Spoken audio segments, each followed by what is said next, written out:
Hi, welcome to Data Structures and Algorithms series by Coding Ally. Coding Ally is a non-profit organization where we believe women and gender minorities should have a safe space and support system where they can foster their skills and careers in tech. I'm your host Sue. Today we are solving this Leetcode problem 905, sort array by parity. This is the agenda. First, I will read the problem statement, go through the thought process behind, and then discuss the two-pointer approach with JavaScript. So I'm going to read the problem. Given an integer array nums, move all the even integers at the beginning of the array, followed by all the odd integers.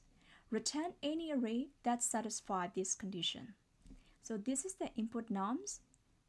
It is 3, 1, 2, 4. From here, we can see that 2 and 4, they are both even. So they will be, after we sort, 2 and 4 will be at the beginning of the array, and the rest will be all odd integer. So we also have this explanation here. The output can be 4231, 2413, or 4213. Either of them are accepted. In this example 2, we only have this one element, so there is nothing to sort, so we can just simply return the output. This is the constraint. The constraint is the length. There will be at least one element in this nums array. It is inclusive between 1 and 5,000, and the number is between 0 and 5,000, 5 inclusive. So in this video, I'm going to use two approach. I'm going to discuss two approach, this approach 2 and approach 3. I have created a separate video for approach 1, so if you haven't watched that yet, you can go and watch that video if you want. So let's start with the approach 2. So approach 2, I will discuss the step first, and then after that go through the visualization part with the given data array, example 1. So let's start. Step 1, initialize. We have to initialize two pointer because we are using two-pointer approach, P1 and P2.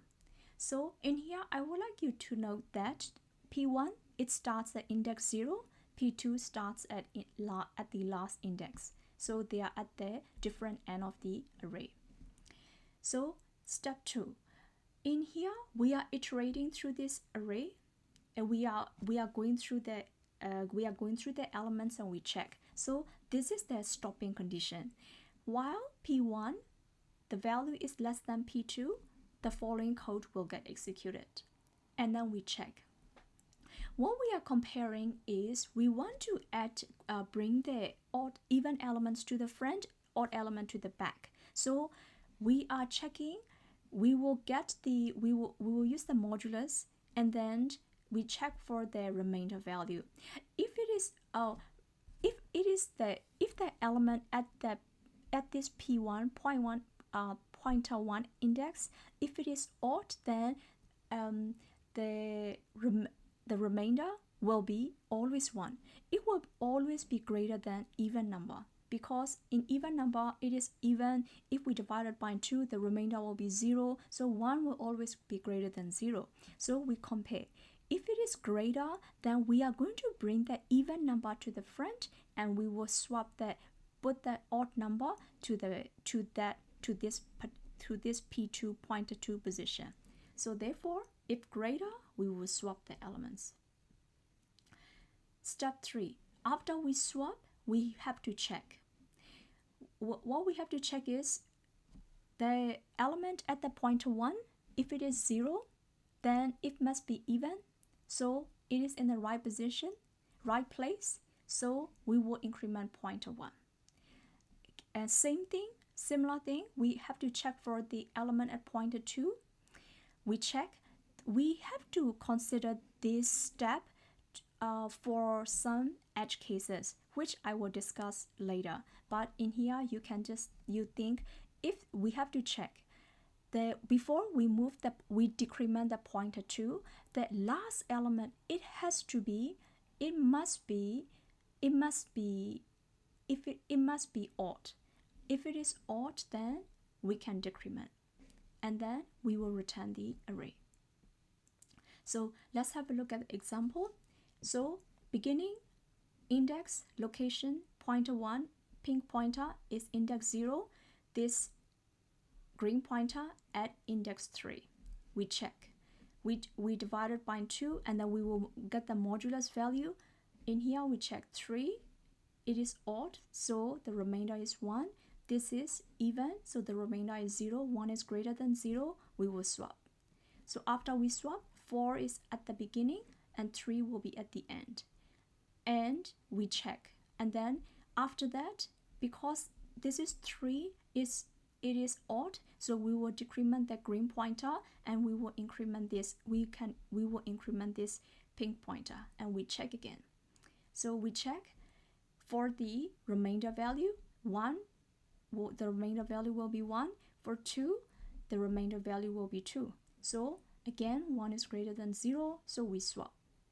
2 and 1 after we swap. After we swap, we can decrement this green pointer, we increment the pink pointer.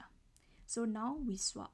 Now P position is at index 2, green position at index 1. Now this position 2 is greater than 1, so we will come out from the loop. Okay, so now let's have a look at the JavaScript code.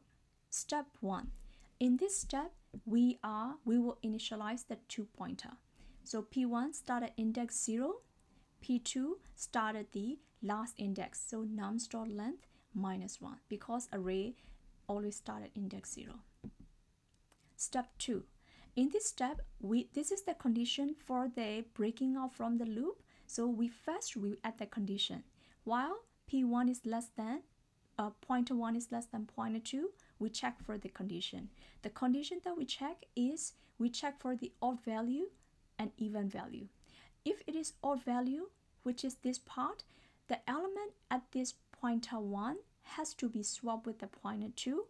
So for that, I'm using the in-place sorting, in-place swapping. So first, we need to make it vacant for the element at for this pointer 1 slot. So we place it in the temp variable. Now in pointer 1 index, the nums, it become vacant. So we can add the element from pointer 2 nums at this index, and then now pointer 2 element, this index as pointer 2 is vacant. So now we can place the temp, the value that are stored in temp into this place. So this is swapping if this meet that condition. So now step 3. In step 3, we have to check. This is for the edge case. Nums at this pointer 1 index, if this value we have to modulus. If this value is 0, then it must be even. So we can increment the P1 pointer. And then we also have to check before we decrement, because we want all the odd element at the end of the array. So we check. If it is not 0, then must be odd. So the element must be odd. So we will decrement the pointer. So we cannot simply increment and decrement. The reason is this type of case. So let's think about, okay, we don't add the condition and we simply increment and decrement. What will happen if we do this in this case of in this case? So we check 0 and 2. 0 divided by 2, we get 0. 2 divided by 2, the remainder will be 0. 0 is not greater than 0. So we will finish this if block. And we are not adding any condition in here. We are just simply incrementing and decrementing. If we do that, you can see that 2, which is even, it will be at the end of the array. Therefore, when we submit it, if we without the condition, we will have we will not pass the test. Because of that, we need to add this condition. So step 4 is once we finish that, then we can come out from this while loop, and then we will return the result. So let's discuss time and space complexity. Time. In here, we only use two pointer, pointer 1, pointer 2. They are constant, so space complexity is O of 1. In terms of time complexity, we have gone through this array only one time, and we have used the two pointer. This two pointer is pointer 1 is at the start, pointer 2 is at the end. So for that, it is O of n. So there I have already made a separate video for approach 1. So if you haven't gone through that, if you want to have a look, you can go through that. But I would like to show you and compare these two approach and how this approach 2 is optimized version of the approach 1. So in approach 1, we use this result array to store the sorted elements, and in this block of code, we check for the even element added into the result array. In this block of code, we go through every single element like the first block of code, but in here the condition is we are only checking for the odd number of element. So in here we have iterated through the array 2 times. So therefore it is O of n, O of n, O of 2n. Compared to this approach, in here you can see that we don't use any additional extra array.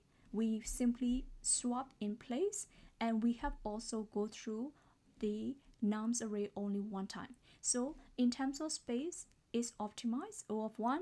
In terms of time, is also optimized O of n. So can we do better? So that's approach 3 comes in.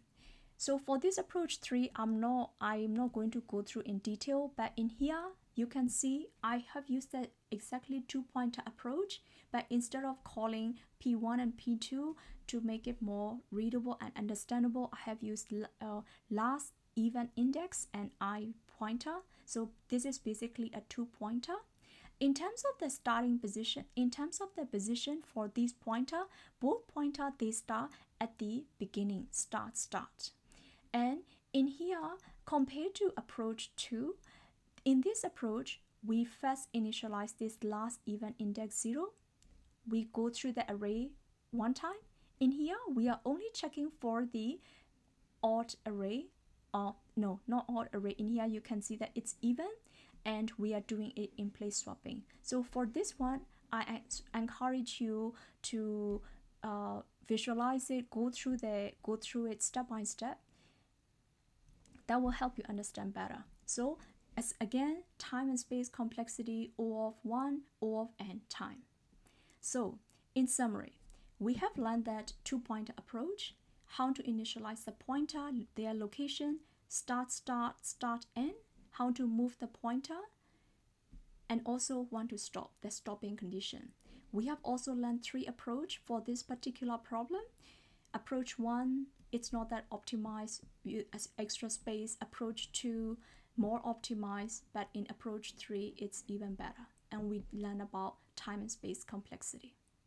So thanks for watching. Please make sure to subscribe and press the like button if you find this video useful. Join our weekly Data Structure and Algorithm Night, where we organize peer-to-peer interview. Thank you.